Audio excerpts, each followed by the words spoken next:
Muy bienvenidos. Un gusto de saludarlos a quienes ya se están conectando a mi página.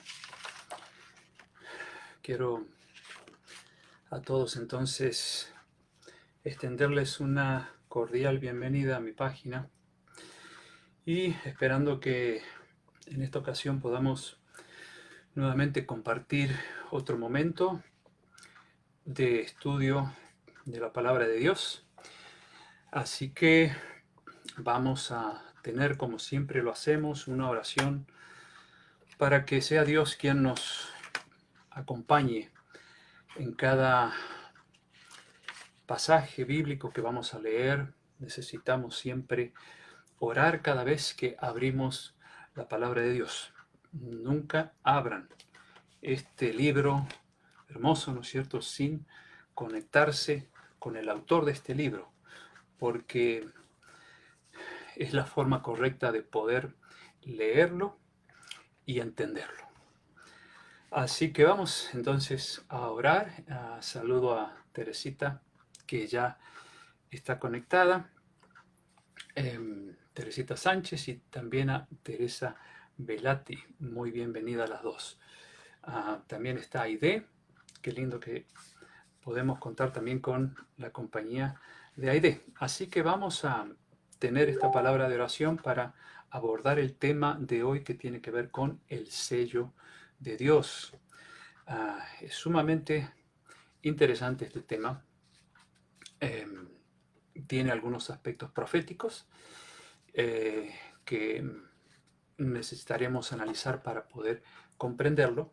Así que vamos a orar para que Dios nos dé sabiduría, ¿sí? Querido Padre, te queremos agradecer porque hasta aquí nos has acompañado en esta semana.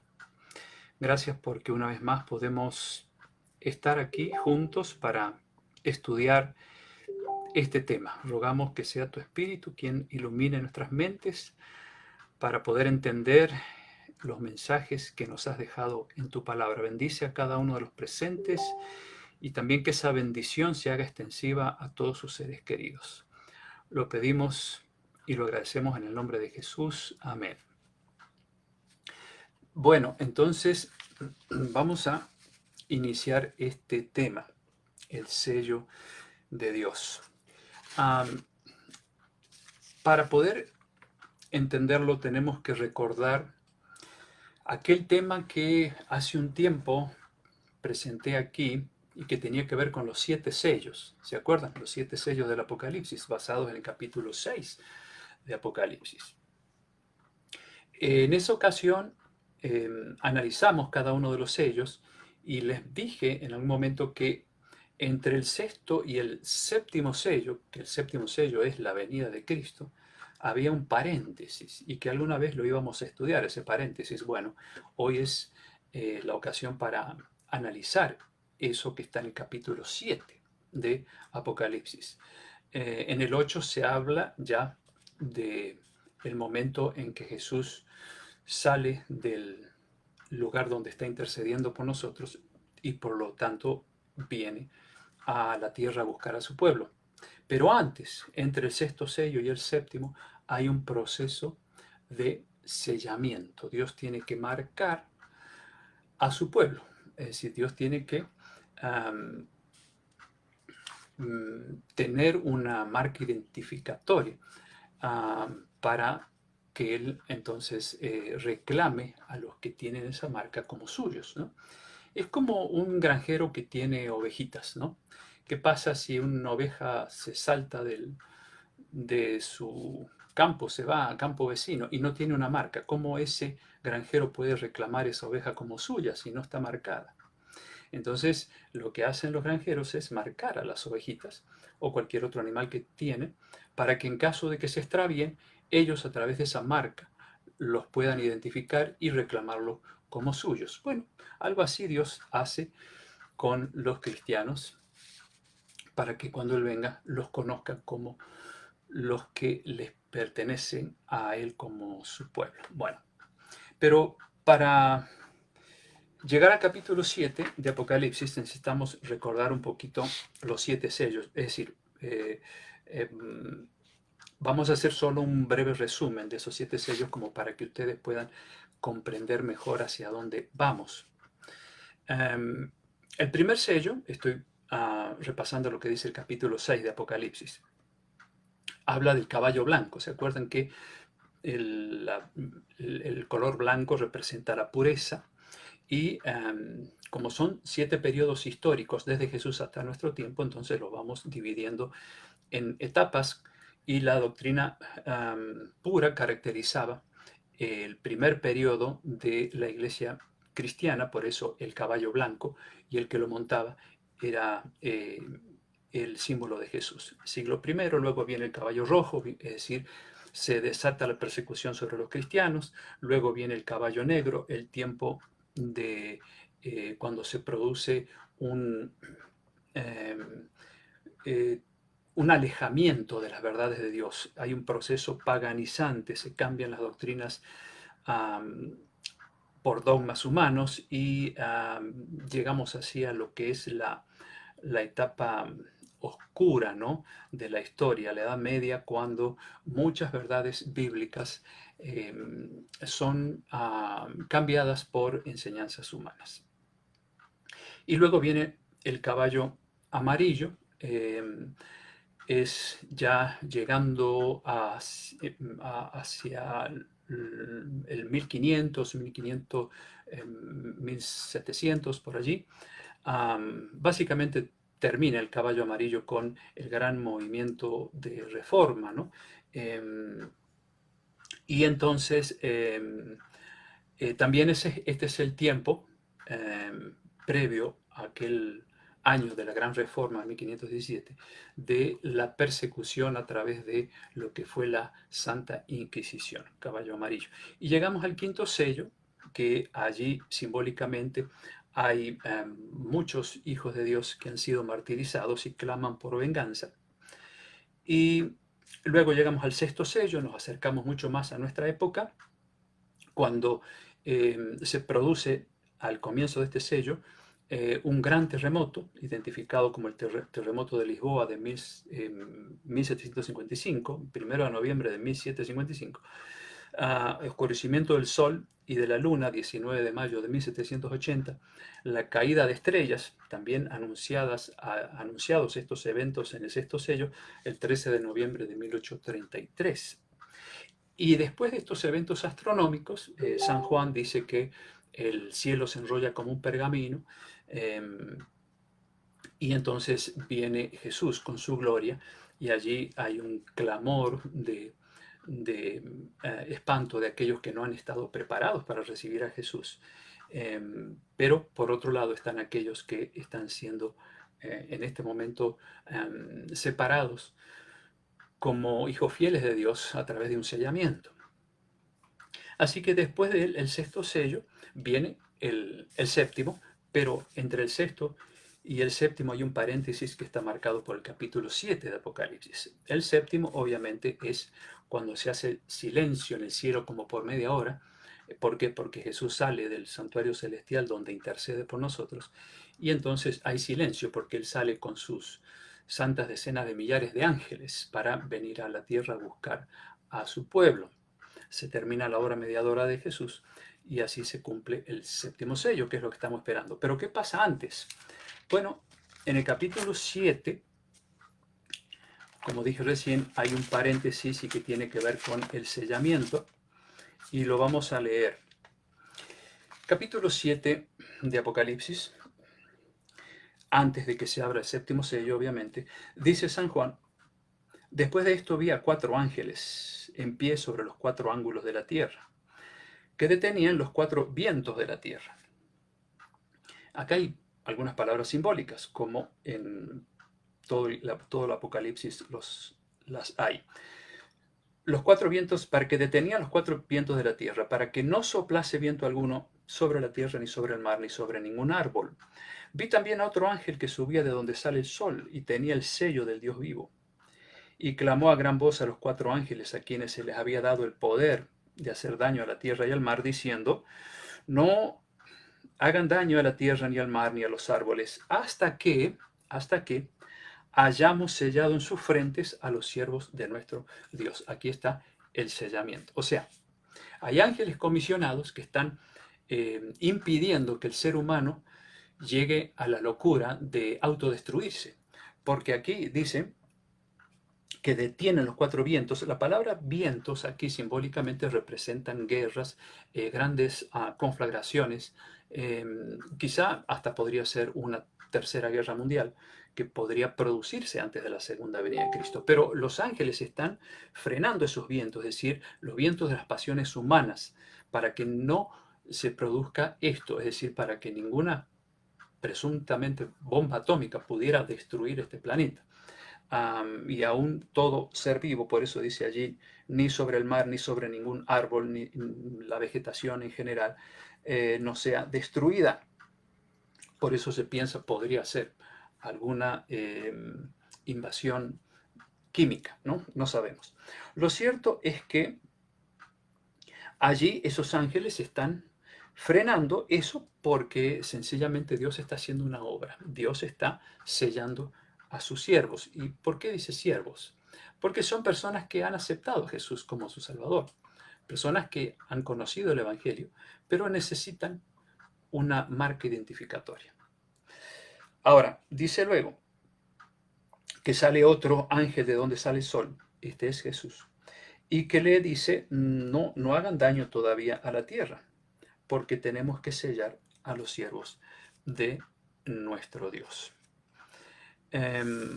Entonces, aquí vemos algo muy interesante, sellamiento.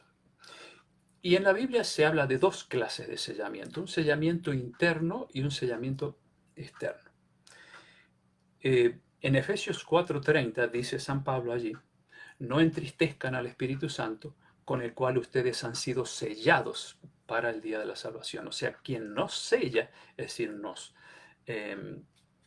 coloca la marca de salvación, es el Espíritu Santo. O sea, ese es el sello interno de Dios, ¿no? Hay otro texto que está en 2 Corintios 1, 21 al 22, donde San Pablo dice, Dios nos selló y nos dio el Espíritu Santo en nuestro corazón. O sea, este sellamiento es el que aplica el Espíritu Santo en las personas. A medida que vamos estudiando la palabra de Dios, Él entonces nos va dando luz.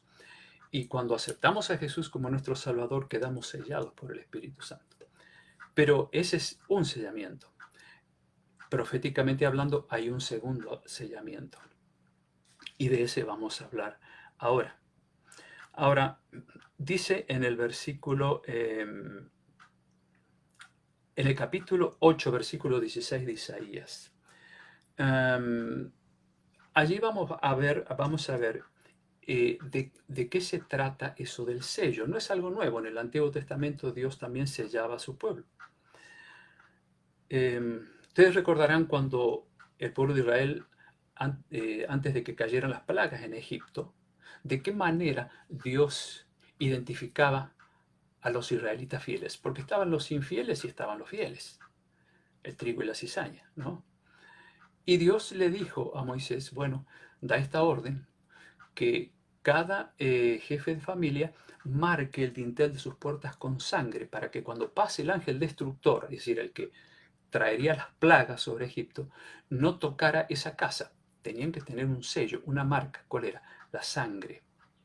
Pero aquel israelita que no marcaba su puerta con sangre, entonces la plaga caía sobre él y sobre su familia.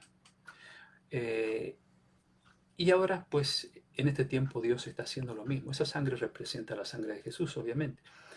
Y el sellamiento que Dios está haciendo ahora también apunta hacia la misma finalidad. También van a caer plagas, ¿no? Que están allí en el capítulo 16 de Apocalipsis. Pero aquellos que tengan esta marca o este sello, primero el sello del Espíritu Santo, obviamente, y luego el sello externo que vamos a estudiar ahora. Y como les dije recién, en Isaías 8:16 entendemos de qué se trata ese sello. Allí dice, Isaías 8:16, Dios le dice al profeta, ata el testimonio, sella la ley entre mis discípulos. Entonces, si ustedes recordarán, capítulo 7, versículo 3 de Apocalipsis dice que el sellamiento debía ser puesto en los siervos de Dios. Isaías dice entre los discípulos de Dios, lo mismo, siervos, discípulos, son eh, la misma cosa. Entonces, aquí está hablando de personas que ya vienen conociendo la palabra de Dios, que ya están siendo o han sido sellados por el Espíritu Santo. Ese poder que convence de pecado, de justicia, de juicio, esa persona divina que nos recuerda las enseñanzas de Jesús. Bueno, ese Espíritu Santo es el que coloca ese primer sello. Y el segundo tiene que ver ya con la ley de Dios, porque así dice Isaías, ata el testimonio, sella la ley entre mis discípulos. Por lo tanto, cuando vamos a Apocalipsis 7:3, entendemos entonces que lo que debe ser colocado en la mente o en el corazón, por así decir, de los siervos de Dios, tiene que ver con la santa ley de Dios. En el versículo 20 del mismo Isaías 8:20, allí está la prueba si vivimos en la verdad de Dios o no, porque allí Dios le dice al profeta, ata el testimonio dice, a la ley y al testimonio, si no dijeren conforme a esto es porque no les ha amanecido. En otras palabras, los cristianos tienen que estar de acuerdo en un 100% con la verdad bíblica y predicar la verdad bíblica, y en segundo lugar, tienen que estar de acuerdo con la santa ley de Dios. Testimonio y ley, ambas cosas van juntas. La ley es un reflejo del carácter de Dios y el testimonio es la palabra de Dios que nos revela sus grandes verdades. En 1 de Juan 2, versículos 3 y 4, allí dice San Juan, en esto sabemos que nosotros lo conocemos. Aquí está hablando alguien que se identifica como discípulo de Cristo o siervo de Cristo, ¿no? En esto sabemos que nosotros lo conocemos, a Jesús, si guardamos sus mandamientos. El que dice yo le conozco, o sea, yo soy cristiano, y no guarda sus mandamientos, el tal, dice San Juan, es mentiroso y la verdad no está en él. Por eso el profeta Isaías enfatiza en la ley de Dios, porque es la norma del juicio de él y por otro lado el reflejo de su carácter y de su justicia. Ahora, entonces hemos visto que ese sellamiento que se está realizando ya desde hace mucho tiempo, antes de que Jesús venga, tiene que ver con la ley de Dios. Ahora, toda ley, amigos, toda ley, todo decreto, tiene que tener una firma, ¿no es cierto?, para que funcione, para que tenga validez, para que pueda entrar en vigor. Entonces, desde el punto de vista del plan de Dios, obviamente, su santa ley tiene que tener una firma también. Por ejemplo, si el presidente del país de ustedes firma un decreto, una ley, para que entre en vigencia, se necesita no solamente el nombre del presidente. ¿Qué se necesita? Bueno, el cargo. ¿Y qué más se necesita? El dominio. Supongamos, tomando el ejemplo de Donald Trump aquí en Estados Unidos. Cuando va a firmar, si él pusiera solamente Donald Trump, no tendría ningún poder esa ley. ¿Por qué? Porque aunque todos lo conocen, pero debe decir allí qué cargo tiene Donald Trump. Entonces, Donald Trump, presidente, va a decir el sello. ¿Y ya con eso está? No, no está. No está listo. Falta algo más. ¿Qué falta? ¿De dónde es presidente? Ah, Estados Unidos de Norteamérica. Ahora sí, Donald Trump, presidente de Estados Unidos. Ahora sí está esa ley lista para que entre en vigor. Porque la firma dice claramente quién es la autoridad suprema en este país. Queda claro, 3 características. ¿Y de dónde el mundo aprendió eso? Precisamente de la santa ley de Dios. No sé cuántos habrán leído los 10 mandamientos. Vez pasada los analizamos uno por uno. Entonces, cuando uno va a Éxodo 20, allí están esos 10 mandamientos que Dios escribió con su propio dedo en tablas de piedra. Y es obvio que en esa santa ley Dios tiene que haber puesto su firma. Y claro que sí, allí está. Entonces, ¿cómo hacemos para encontrar esa firma? Buscando Éxodo capítulo 20, leyendo cada mandamiento para ver si esas 3 características están y dónde están. Capítulo 20 de Éxodo. No voy a leer todos los mandamientos, solamente resumir algunos. El primer mandamiento dice, estoy leyendo el versículo 3, no tendrás dioses ajenos delante de mí. Ahora, ¿qué estamos buscando? Bueno, estamos buscando 3 características. ¿Cuáles son? El nombre de quien escribió la Santa Ley, el cargo de el que escribió la Santa Ley y el dominio. Es decir, tenemos que buscar el nombre de Dios, ¿no es cierto? Jehová, el dominio, cielos y tierra, y cuál es su cargo, creador.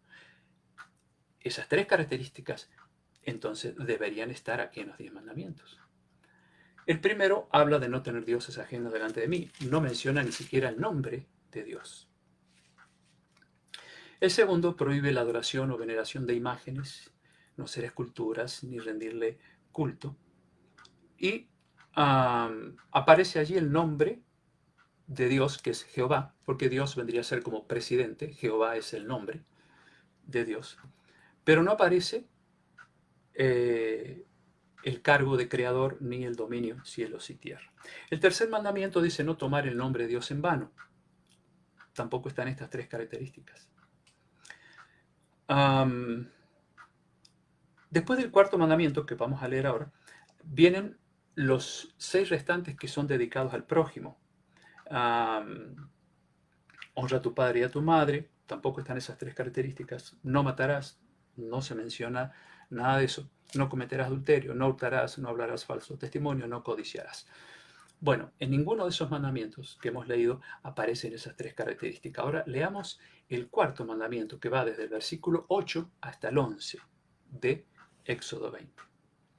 Y presten atención a ver si allí encontramos estas 3 características de todo sello de una autoridad superior. Dice el versículo 8, acuérdate del día de reposo para santificarlo. 6 días trabajarás y harás toda tu obra, mas el séptimo día es reposo para Jehová tu Dios. No hagas en él obra alguna, tú, ni tu hijo, ni tu hija, ni tu siervo, ni tu criada, ni tu bestia, ni tu extranjero que está dentro de tus puertas.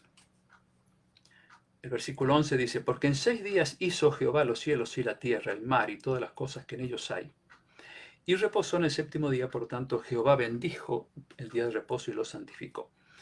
Algunas Biblias, como las traducciones católicas, por ejemplo, son más claras al escribir este mandamiento, porque en lugar de decir día de reposo dice sábado, porque Shabbat en hebreo es reposo, descanso. Es decir día de reposo, decir Shabbat, decir sábado es la mismísima palabra.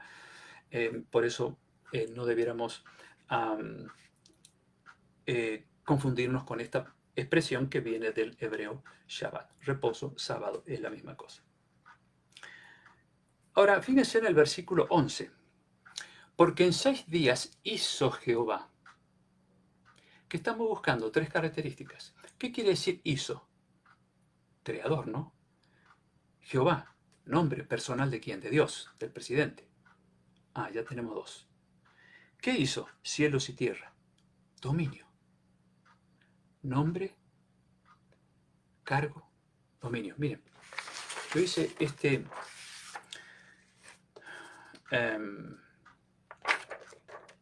cuadrito para que ustedes lo puedan entender mejor. Miren, lo que acabamos de leer en este mandamiento, que es el cuarto, a ver, lo voy a poner bien para que quede derechito. A ver, ahí está. Es que en el versículo 11 está el sello de Dios, porque dice, cuando habla de este día que Él santificó y bendijo, que dice, Am, porque en 6 días hizo Jehová, ahí tenemos nombre, Jehová, los cielos y la tierra. Al decir hizo, entonces, a qué otro punto vamos? Al cargo, creador, ¿no? ¿Y qué hizo cielos y tierra? Es decir, ese es el dominio de Dios, ¿no? Por lo tanto, ahí tenemos el sello donde Dios puso su firma de autoridad suprema. Ahí está, quiero ponerlo derechito, ahí está. Nombre, Jehová. Cargo, creador. Dominio, cielos y tierra. Volviendo al ejemplo de Donald Trump. Nombre, Donald Trump.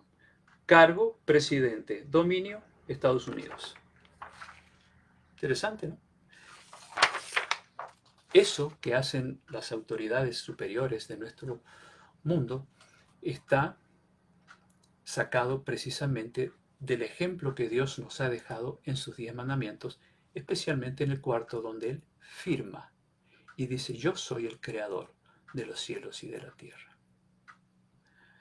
De paso, ¿saben que el cuarto mandamiento está en el mismo corazón de la ley de Dios? En el idioma hebreo en que fue escrito el Antiguo Testamento, si ustedes cuentan el número de palabras que hay desde el primer mandamiento hasta el cuarto, es la misma cantidad de palabras que hay desde el quinto hasta el 10º. Y el cuarto mandamiento queda exactamente en el centro. Es el corazón de la ley, es donde Dios puso su firma de autoridad. Un dato interesante. Así que en este mandamiento encontramos la firma de Dios. Ustedes se preguntarán entonces, ¿será por eso que ese mandamiento está tan olvidado? Vamos a ver algunos otros textos para entender mejor. En el libro de Ezequiel, capítulo 20, versículos 12 y 20, Dios le dice, o dice de su pueblo, también les di a conocer mis sábados o días de reposo, para que sean, y presten atención a esta palabra, señal entre ellos y yo. Y un recuerdo de que yo, dice Dios, el Señor, los había consagrado para mí. Y en el 20 dice, respeten como sagrados mis sábados, de manera que sean una señal entre ustedes y yo. Y así reconocerán que yo soy el Señor su Dios. El pueblo israelita, amigos, era reconocido cuando andaba divagando por el desierto, procurando entrar a la tierra prometida. Era conocido como el pueblo de Jehová Dios, el pueblo del verdadero Dios, porque ellos cada sábado hacían un culto especial en honor al Creador.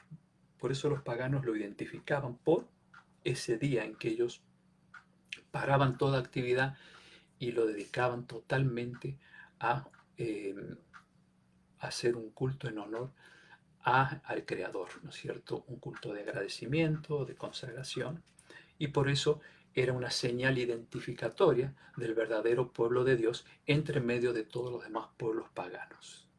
Mientras que los demás pueblos paganos adoraban a sus dioses en días diferentes. En Marcos 2:27, allí dice Jesús que el sábado o el día de reposo fue hecho por causa del hombre y no el hombre por causa del sábado.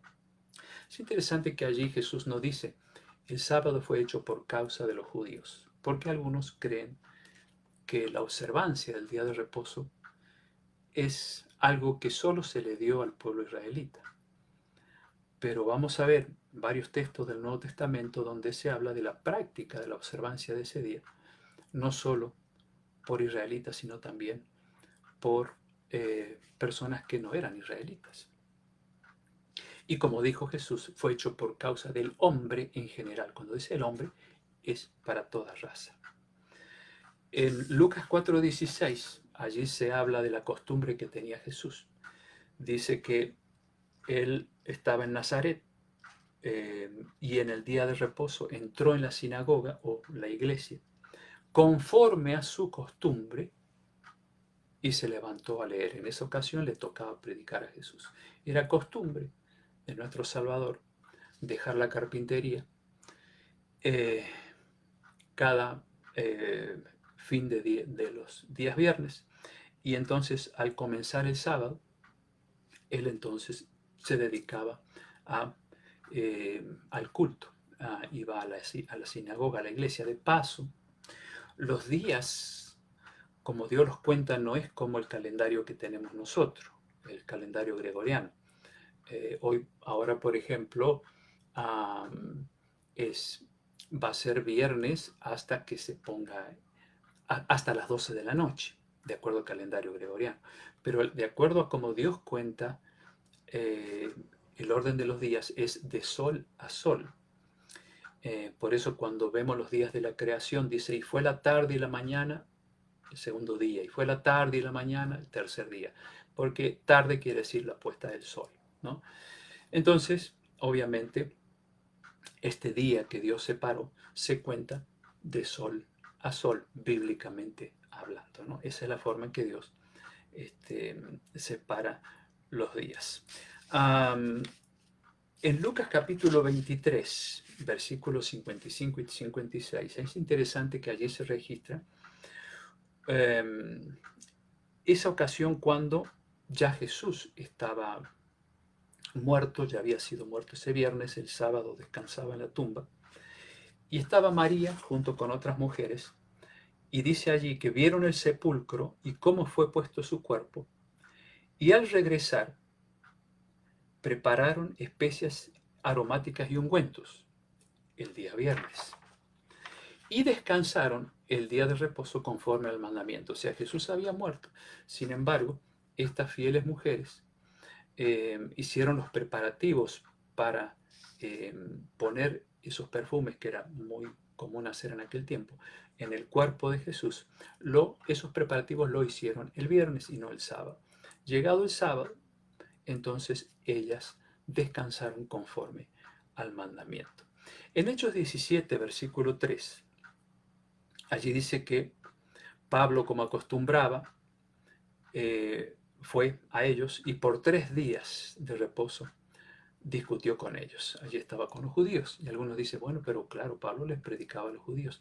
Interesante porque en el capítulo 18, versículo 4 de Hechos, dice que Pablo predicaba en la sinagoga todos los días de reposo y persuadía a judíos y a griegos, es decir, que había griegos convertidos que también guardaban este día especial. En Apocalipsis 1:10, allí San Juan dice, yo estaba en el Espíritu en el día del Señor, es decir, cuando él estaba recibiendo las revelaciones del Apocalipsis, él las recibió precisamente en el día del Señor. ¿Y cuál es el día del Señor, bíblicamente hablando, obviamente? Bueno, si uno va a Mateo 12:8, allí dice que el Hijo del Hombre es Señor del día de reposo o del día sábado. Por lo tanto, no podemos decir que Apocalipsis 1:10 se está refiriendo a otro día, porque en realidad día del Señor en la Biblia se identifica como el día séptimo de la semana. De paso, ¿cuál es el séptimo día? El primer día de la semana, ustedes lo ven en un calendario, aquí yo tengo uno, ¿no? Comienza el domingo, ¿no? Y primer día de la semana, cuando Jesús resucitó. Desde allí se cuenta y siempre vamos a desembocar en el sábado como séptimo día. Y no el domingo como séptimo día. Si ustedes buscan en un diccionario van a ver cuál es el séptimo día de la semana, o van a la palabra sábado y les va a decir séptimo día de la semana. Bueno, de eso yo creo que no cabe duda, pero lo menciono por si acaso. En realidad, el primer día de la semana laborable es el lunes, pero no el primer día de la semana, ¿no? Muy bien, entonces vamos a Isaías capítulo 56. Es interesante lo que menciona el profeta en este capítulo y que tiene que ver con una profecía para un tiempo muy especial. Miren, así dice Jehová, versículo 1.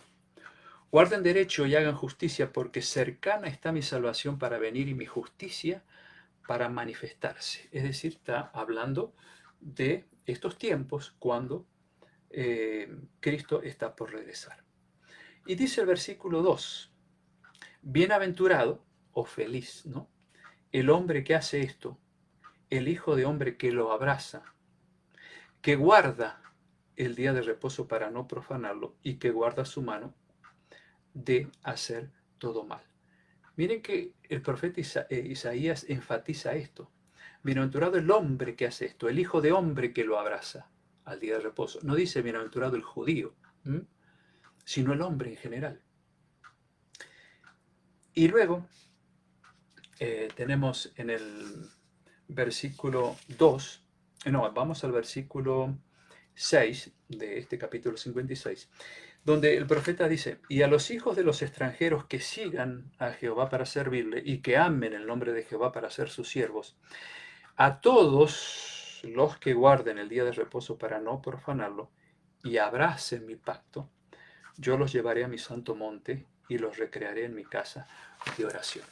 Aquí habla todos, de todos, no solamente los judíos, sino los extranjeros que guarden el día de reposo, porque esta profecía apunta a un tiempo cuando este día hermoso de Dios, separado para nuestro bien, se estaría practicando, no por todos los cristianos, sino por un grupo que mantendría en alto esta gran verdad, que es tan eterna como el resto de los 10 mandamientos.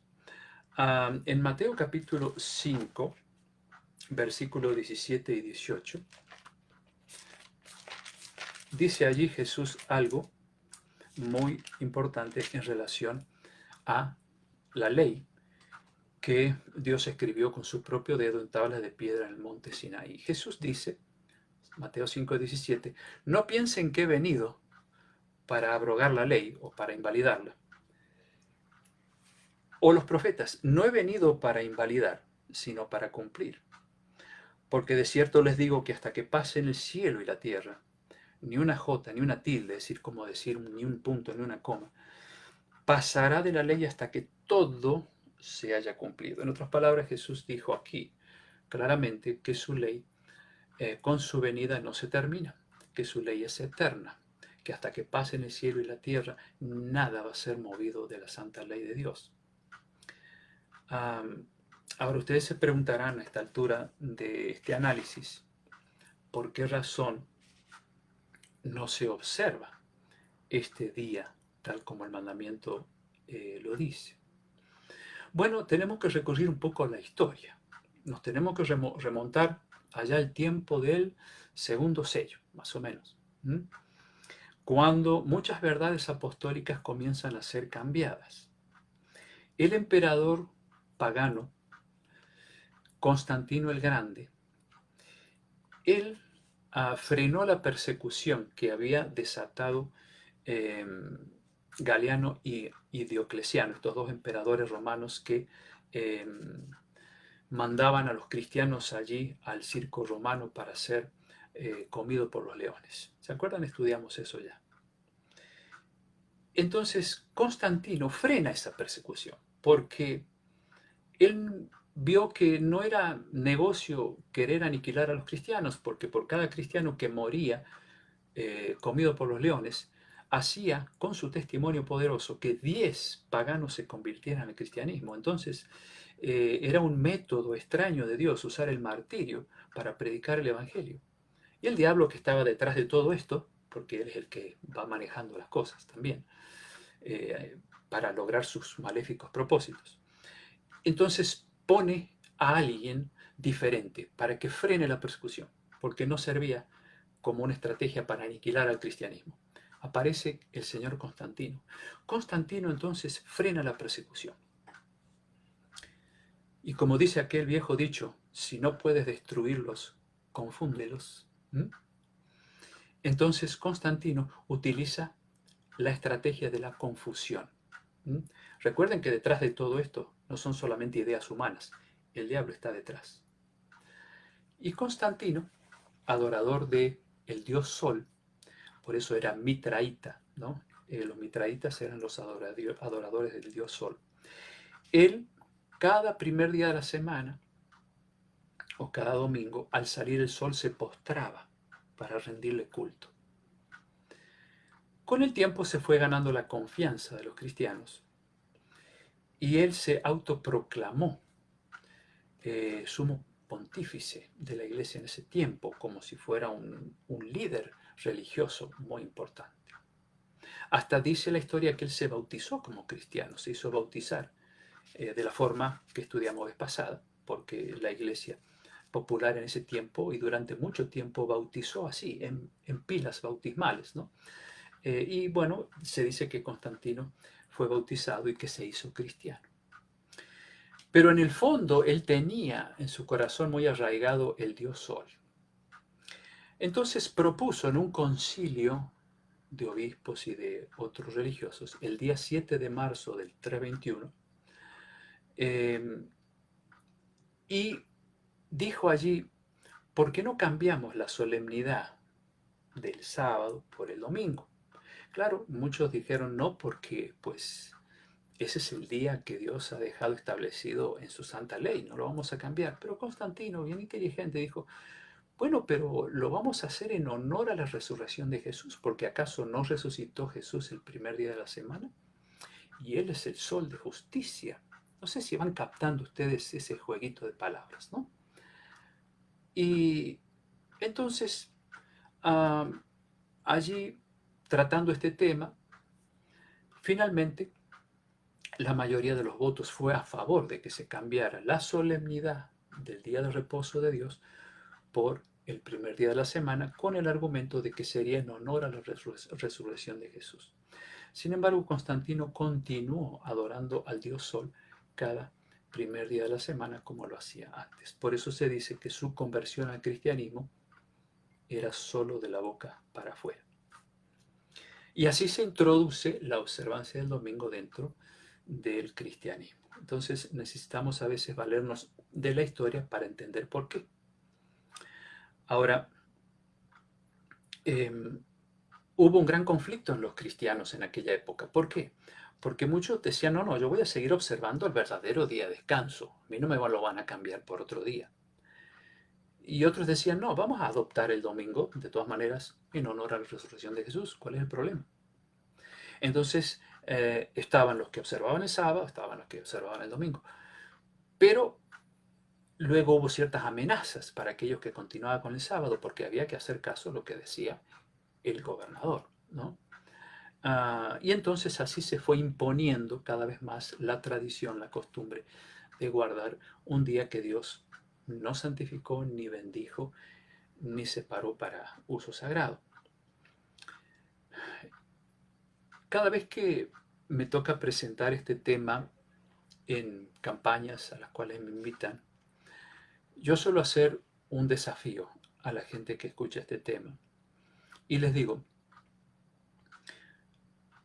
les voy a regalar a ustedes $1000 si mañana me traen un versículo, uno solo, que diga que hay que guardar el domingo en lugar del sábado. Y eso lo vengo haciendo ya hace varias décadas y nunca nadie vino a reclamar los $1000. Porque es evidente que no existe ningún texto en la Biblia que diga que haya que santificar el domingo. Por eso ofrecí algo que no tengo, que si alguien me lo mostrara tendría que dárselos, ¿no? Porque no puedo mentir. Pero como estoy tan seguro, entonces puedo ofrecer más de 1000, quizás 5000. Nadie vendrá a buscar ese dinero, porque en la Biblia no hay un solo texto que diga que haya que guardar ese día. De paso, no sé si se han dado cuenta, en inglés la palabra domingo se escribe Sunday, se dice Sunday, ¿no? ¿Qué quiere decir Sunday?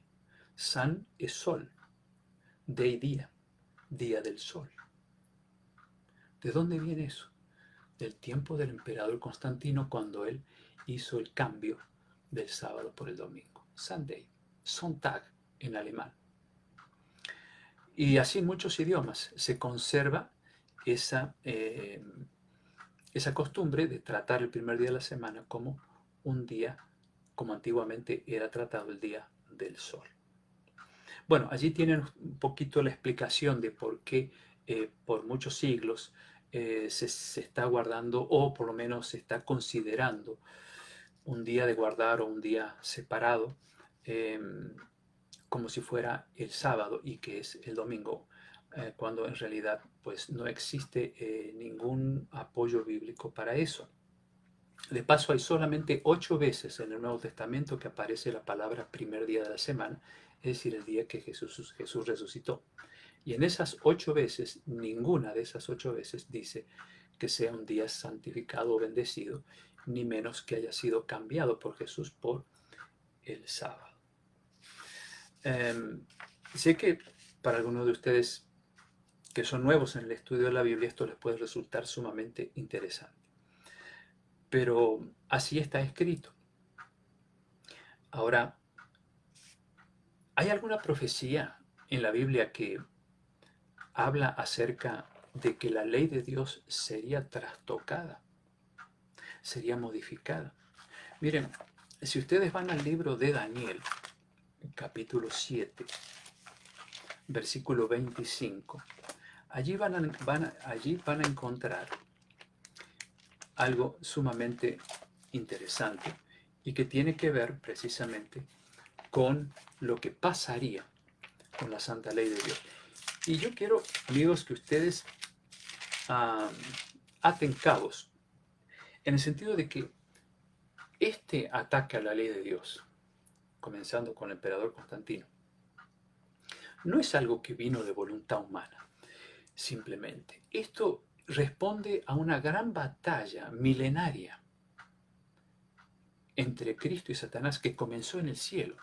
Recuerden que Lucifer quiso ser igual que Dios, quiso ocupar el lugar de Dios, quiso tener su trono, quiso atribuirse él lo que solo a Dios le corresponde.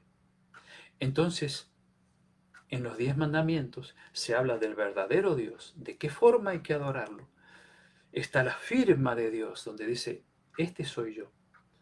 Y obviamente el enemigo de Dios, eso le estorbaba en su plan de querer ser adorado sin que la gente se dé cuenta a través de una enseñanza falsa. No sé si lo van entendiendo.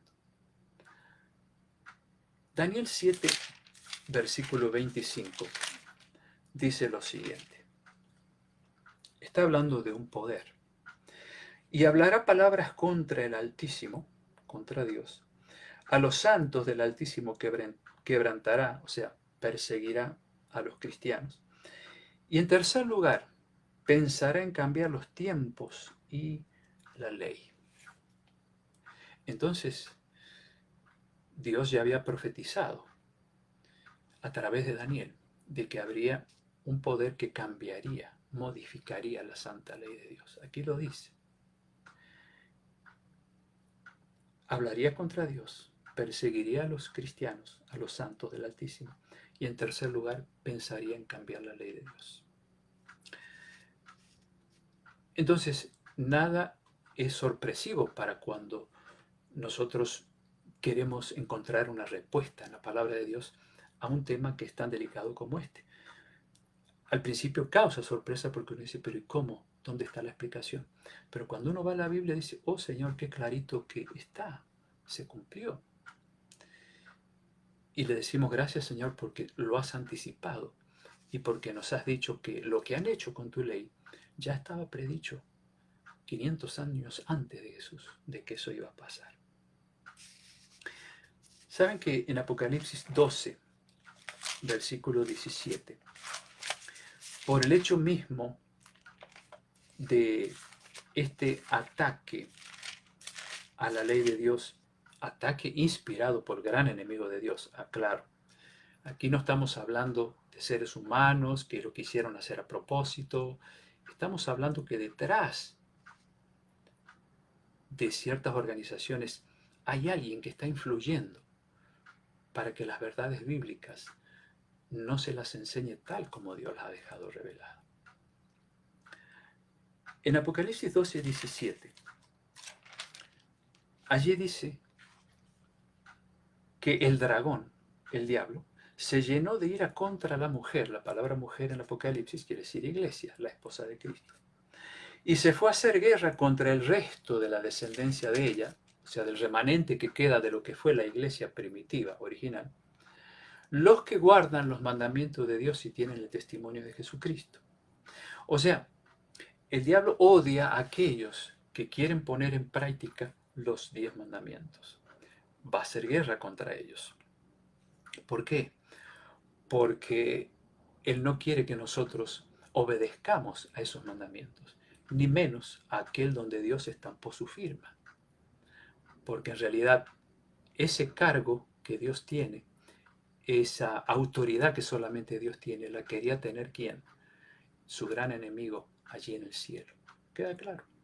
Entonces, todo lo que estorbaba los planes del diablo, entonces él tenía que intervenir a través de seres humanos para modificar, cambiar, a fin de que el ser humano, sin darse cuenta, esté del lado de él en lugar del lado de Dios. Únicamente con el auxilio de las Escrituras es que podemos identificar cuál es el plan que el enemigo está siguiendo hace ya casi 6.000 años. Por eso es importante leer las Escrituras para que veamos la verdad tal como Dios la ha dejado revelada y para que no caigamos en el error, así de simple. ¿Qué dice Apocalipsis 22 al final, versículo 19 y 20? Dice allí desde el 18, vamos a leer 18 y 19. Yo testifico, aquí habla Jesús, a todo aquel que oye la palabra de la profecía de este libro. Si alguno añadiere a estas cosas, Dios traerá sobre él las plagas que están escritas en este libro. Y si alguno quitare de las palabras de este libro, Dios quitará su parte del libro de la vida y de la santa ciudad y de las cosas escritas en este libro. O sea, la Biblia termina con una advertencia. Cuidado con modificar, sacar, cambiar, eliminar algo de lo que está escrito en este sagrado libro. Porque si alguien lo hace, allí está el veredicto. Se va a perder. De allí es que Jesús dice, hasta que pasen el cielo y la tierra, nada va a ser movido de la santa ley. Gracias a Dios que tenemos como testigo de la santa ley de Dios lo que está aquí escrito en Éxodo 20. En todas las Biblias está. Pero si yo enseño algo diferente de lo que está allí, estoy quitándole a la Biblia, estoy cambiándole a la Biblia y haciéndole decir lo que ella nunca dijo. Y allí entonces mi situación se pone bastante peligrosa, porque allí Dios advierte que aquel que haga eso, no solo que recibirá las plagas que están escritas en el Apocalipsis, sino que quitará su nombre del libro de la vida. Bueno, yo sé que este es un tema sumamente apasionante y que da para hablar, da para mucho análisis, y obviamente podemos ampliar algunos conceptos más en futuros estudios, pero esto es lo que la Biblia enseña sobre el sellamiento externo. El primero, entonces, a manera de repaso, es el sellamiento del Espíritu Santo, que de paso Él es el que nos convence de pecado, o sea, nos convence de que estamos faltando a la ley de Dios y nos lleva por el camino de la obediencia. Y tenemos el sello externo, el sello profético de Apocalipsis 7, donde San Juan dice que hay ángeles impidiendo que el hombre se autodestruya, porque Dios está haciendo una obra, sellando a sus siervos, enseñándoles que hay un mandamiento olvidado, que deben vivirlo, y que fue el sello para el pueblo de Israel antiguamente, y lo será, y lo es para el pueblo moderno, y lo será también por la eternidad. ¿Dónde dice eso? Bueno, si ustedes van a Isaías, capítulo 66, esto es Antiguo Testamento, fíjense qué interesante lo que allí dice. Capítulo 66, versículos 22 y 23. Aquí habla Dios y dice, porque como los cielos nuevos y la nueva tierra que yo hago permanecerán delante de mí, dice Jehová, Así permanecerá vuestra descendencia y vuestro nombre. Y presten atención al 23. Y de mes en mes, y de día de reposo en día de reposo, o sea, de sábado en sábado, vendrán todos, no solamente los judíos, todos a adorar delante de mí, dijo Jehová. ¿Cuándo? Cuando Él haga cielos nuevos y tierra nueva. Así como los demás mandamientos son eternos, obviamente el cuarto también. ¿Cuál es el día en que los salvados irán a la Nueva Jerusalén a adorar a Dios? Aquí lo dice, de sábado en sábado. No podemos decir, bueno, hasta Cristo era el sábado. De Cristo hasta que Él venga, domingo. Y luego el sábado. No es muy razonable, porque Hebreos 13:8 dice que Dios es el mismo ayer y hoy y por los siglos. Dios no cambia, tampoco su ley cambia. Son los seres humanos los que cambiamos. Somos los seres humanos que a veces modificamos las cosas de Dios y nos metemos en un terreno peligroso. Siempre ha sido así. La ley de Dios es eterna, amigos. No se debe modificar, porque le escribió Dios en tablas de piedra con su propio dedo. Y esa piedra representa o simboliza eternidad, indestructibilidad. Para ir terminando, les leo tres refranes interesantes. El error no se convierte en verdad porque la mayoría lo admita. Y la verdad no tiene por qué degenerar en error porque tan solo un pequeño número lo acepte. Un error repetido 1000 veces se convierte en verdad. Y la última frase dice, vivir sin leer es peligroso. Eso te obliga a creer todo lo que te diga. Por eso, amigos, lo insisto siempre en cada tema. Estudiemos este libro. No nos dejemos llevar por lo que nos enseñan. Y es bueno escuchar a quienes predican.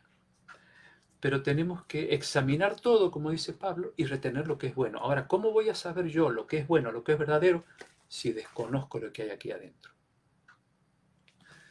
Por eso es importante leer la palabra de Dios, para saber si estamos andando por el verdadero camino o por un camino equivocado. No todo lo que brilla es oro. ¿Se acuerdan de aquel tema? No todo lo que brilla es oro. Bueno, espero que haya sido cautivante este tema para ustedes.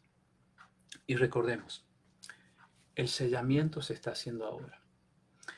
El sellamiento es un proceso en que Dios quiere colocar su santa ley en el corazón. Hebreos 8:10 dice que en el nuevo pacto Dios escribiría su ley en el corazón. Y la ley de Dios incluye la firma donde Dios puso que Él es Jehová, que Él es el creador y que su dominio son cielo y tierra. El cuarto mandamiento. Por lo tanto, cuando Dios escribe la ley en el corazón, no escribe 9, escribe 10. ¿Sí? Bueno, hay mucho más para ver sobre este tema, pero no quiero cansarlos. Espero que les haya sido claro.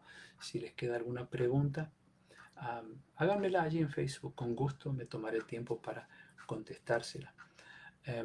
Quizá alguno pueda preguntarse, bueno, pero ¿cómo ir en contra de la corriente del mundo? Esto es interesante.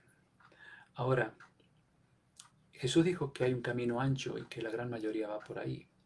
Y hay un camino angosto que entran pocos. Los que no quieran seguir la corriente del mundo entrarán por el camino estrecho. Y Jesús dice en Mateo capítulo 6, busquen primeramente el reino de Dios y su justicia. ¿Qué es la justicia de Dios? Los mandamientos. Y todas las demás cosas van a ser añadidas. Es decir, que si ponemos en práctica este hermoso mandamiento, no nos debemos preocupar qué va a pasar con nosotros. Porque Dios ha prometido darnos lo que necesitamos para vivir. Fíjense, amigos, cuando Dios escribió la ley, no fue para crearnos problemas, sino no sería un Dios de amor. Dios es un Dios de amor, y si escribió la ley es para bendecirnos, no para que nos vaya mal. los que observamos este día desde hace ya mucho tiempo, en mi caso, más de 40 años, les digo que ha sido una experiencia hermosa. Esperar este día cada semana es un deseo muy grande porque uno se aparta de las actividades seculares, se aparta de los problemas, de los noticieros y de tanta información que amargan la existencia y de tantas otras cosas que no nos dejan descansar y la mente reposa y se dedica a las cosas de Dios, a la familia, a la naturaleza.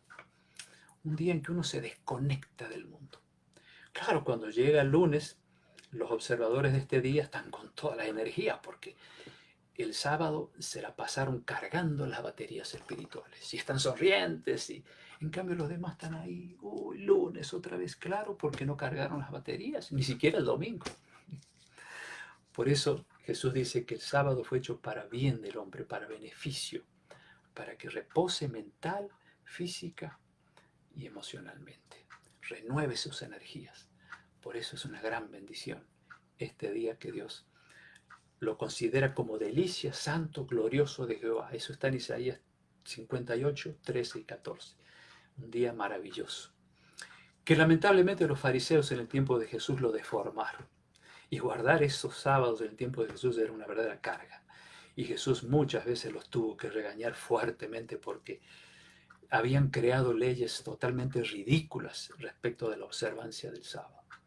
Y por eso muchos creen que los que observan el sábado guardan el sábado de los fariseos. Nada que ver. Eso sí que era una carga pesada. El sábado de Dios es una alegría, una satisfacción grande de poder hacer un alto en la semana y tener más tiempo para Dios. Bueno, vamos a terminar con una oración. Quiero saludar a quienes no saludé antes. Patricio, gran abrazo también para ti, Patricio, Giselle. Nora dice que bueno volvernos a encontrar. Sí, Nora y Daniel, qué lindo que están aquí. Liliana, mi querida amiga de tantos años. Hola Liliana, hola Jorge, espero que esté también allí. Frank, gracias por tu saludo, querido Frank. Bueno, Víctor Hugo aquí saludando. Mario, mi querido amigo, también desde el sur de Argentina saludando. Jorge, ¿qué tal? ¿Cómo estás, Jorge? Un gusto de verte allí conectado. Remo, mi querido vecino de tantos años allí, a la vuelta de mi casa vivía Remo y sigue viviendo ahí. Bueno, un gran abrazo, Remo. Jorge Martínez, también saludos para ti, Jorge. Felicia, William, Ana Victoria, desde Perú, qué lindo. Oscar Mengarta, saludos, Oscar. Teresita Sánchez, también ya la había saludado, como también a Teresa Velati, Carmen Quintero. Bueno, a todos ustedes un cordial saludo, que Dios los bendiga. Y amigos, que Dios nos ayude a vivir todas estas cosas lindas que estamos aprendiendo, ¿cierto? Jesús dijo, conocerán la verdad y la verdad los hará libres. Uno se siente libre cuando anda en los caminos de Dios, porque se siente feliz de estar haciendo lo que Él pide, con la ayuda de Él, no solos, porque no podemos solos. Él ha prometido producir en nosotros el querer como el hacer, dice, ¿no? Filipenses 2:13, allí dice. Él está a nuestro lado para darnos la fuerza, para acomodar nuestra mente y poner en práctica estas enseñanzas tan hermosas. Deseo que pasen un lindo fin de semana, cuídense mucho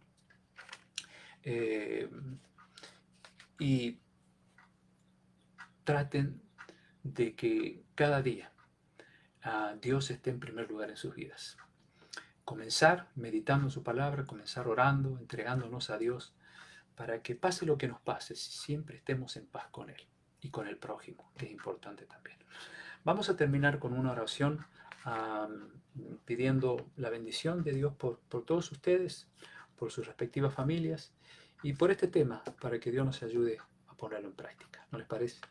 Vamos a orar. Querido Señor, gracias te damos porque en esta ocasión hemos podido estudiar un tema apasionante. Gracias por la claridad en que tú nos enseñas estas grandes verdades. Ayúdanos, Señor, a poner en práctica estos mandamientos.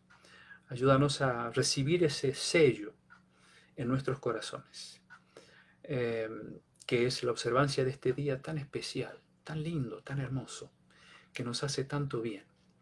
Sé que no es fácil, especialmente para los que son nuevos, pero con tu ayuda todo se hace posible. Si te amamos, pues pondremos en práctica, aunque nos cueste al principio, estos mandamientos tan hermosos. Te rogamos que bendigas a cada uno de los que se han conectado, que bendigas a sus seres queridos, que los protejas a todos de este virus que no se quiere ir. Señor, cuídalos a todos y ayúdanos a conservar la salud y dale la salud a aquellos que han sido afectados por este virus. Si hay algún familiar enfermo, algún amigo, te rogamos que intervengas con tu poder y los sanes. Danos un lindo fin de semana y la alegría de poder andar contigo en cada momento de nuestras vidas. Gracias por haber estado con nosotros. En el nombre de Jesús oramos y te agradecemos. Amén. Bueno, les mando como siempre un grandote abrazo. Como decimos aquí, donde cada tanto aparece algún oso que otro. Bueno, aquí no tanto, más bien un poquito más allá en la montaña. Un abrazo de oso, ¿no? Que Dios me los bendiga, que la paz de Cristo los acompañe y nos encontramos, si Dios quiere, el próximo martes. Que la pasen lindo. Feliz fin de semana.